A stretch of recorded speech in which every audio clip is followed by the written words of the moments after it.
France est directement visée par tout ceci.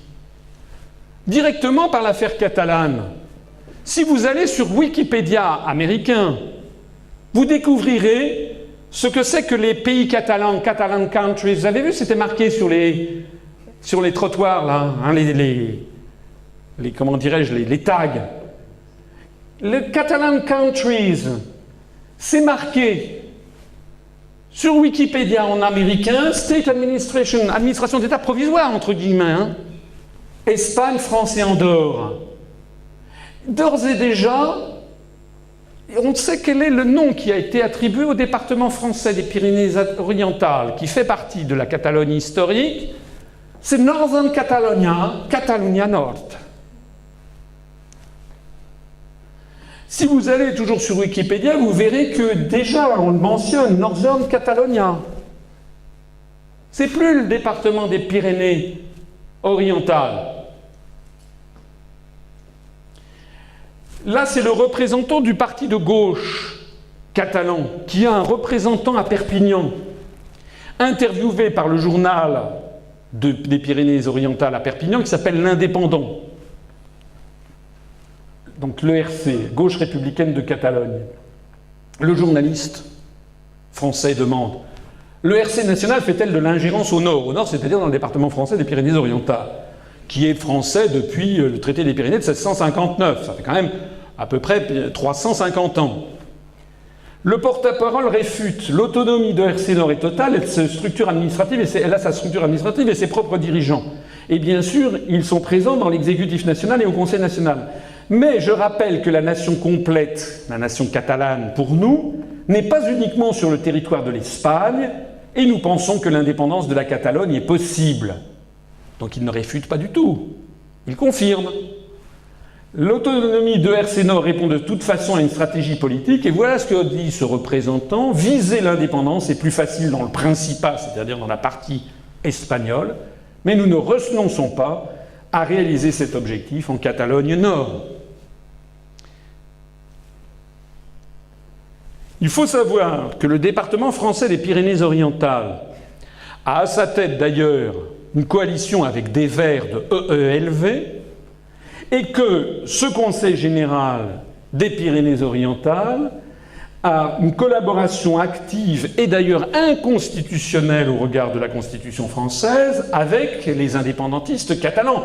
Vous voyez d'ailleurs ici, il y a une Casa de la Generalitat, Perpignan ne s'appelle plus Perpignan mais Perpignan, et ce Conseil des Pyrénées-Orientales a publié de sa propre initiative une charte en faveur du catalan, violant donc la décision française du Conseil constitutionnel.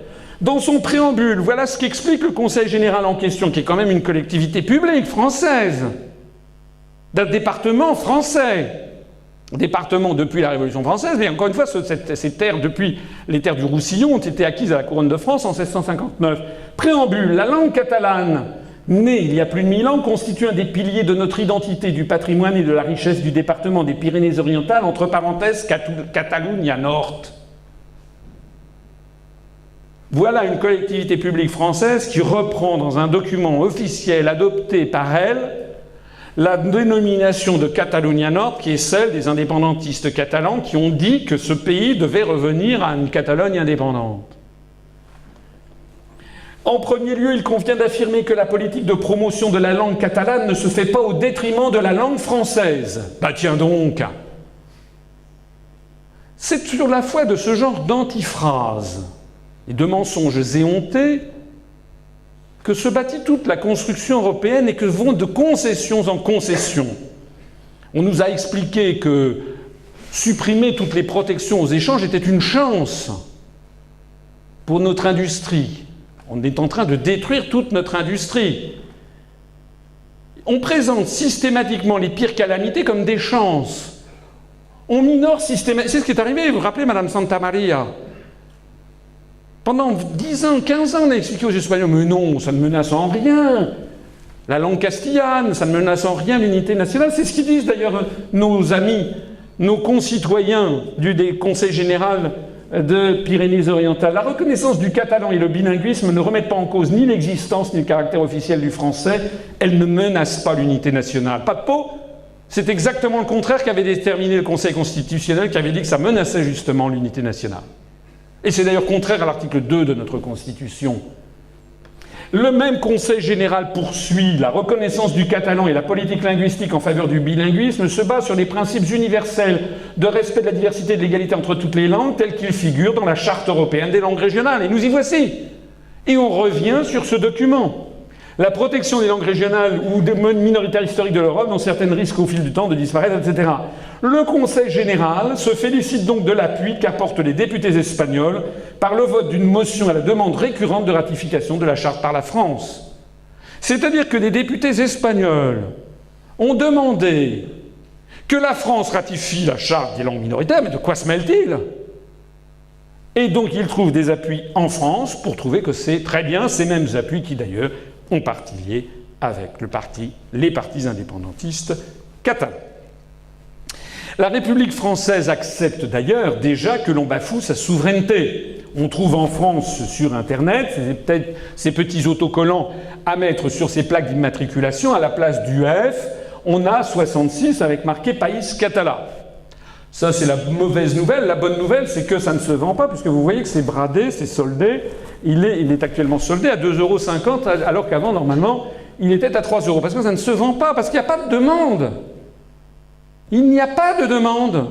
Il y a quelques milliers de personnes, évidemment, mais la grande majorité des Français, dans les Pyrénées-Orientales, comme en Bretagne, comme en Alsace, comme en Corse, d'ailleurs on l'a vu en Alsace, j'en parlerai tout à l'heure, avec l'affaire récente du référendum, qui a été une gifle pour ceux qui voulaient aller vers le démembrement de la République, les Français, dans leur écrasante majorité, ne sont pas demandeurs de cela. Ils sont demandeurs de ne pas avoir un chômage qui explose. Ils sont demandeurs de conserver leurs usines. Ils sont demandeurs que l'on continue à parler le français dans les établissements d'enseignement supérieur. Tout ça, ils sont demandeurs. Mais ils ne sont pas demandeurs du tout, lorsqu'on est dans les Pyrénées-Orientales, de se retrouver dans une Catalogne. En attendant, la France a accepté d'avoir une délégation. Vous savez qu'il y en a une qui était ouverte aux États-Unis, M. Andrew Davis, je vous ai dit, le catalan Andrew Davis, qui représente la Catalogne à Washington. Eh bien, nous avons maintenant en France, à Paris, une délégation del Govern de la Generalitat de Catalunya à França, qui se trouve 3 rue La Boétie, Paris 8e. Je vais passer devant, c'est un immeuble bourgeois, avec un grand drapeau catalan, comme si c'était l'ambassade du Sri Lanka ou l'ambassade de la Bolivie. Mais ce qu'il faut quand même bien comprendre, c'est que nous avons donc, en France, accepté que l'on ait une représentation de la Catalogne, d'un gouvernement qui revendique non seulement l'indépendance de la Catalogne, mais qui par ailleurs, revendique l'indépendance, la scission du département français des Pyrénées-Orientales pour être rattaché. Et nous tolérons ça sur le territoire national.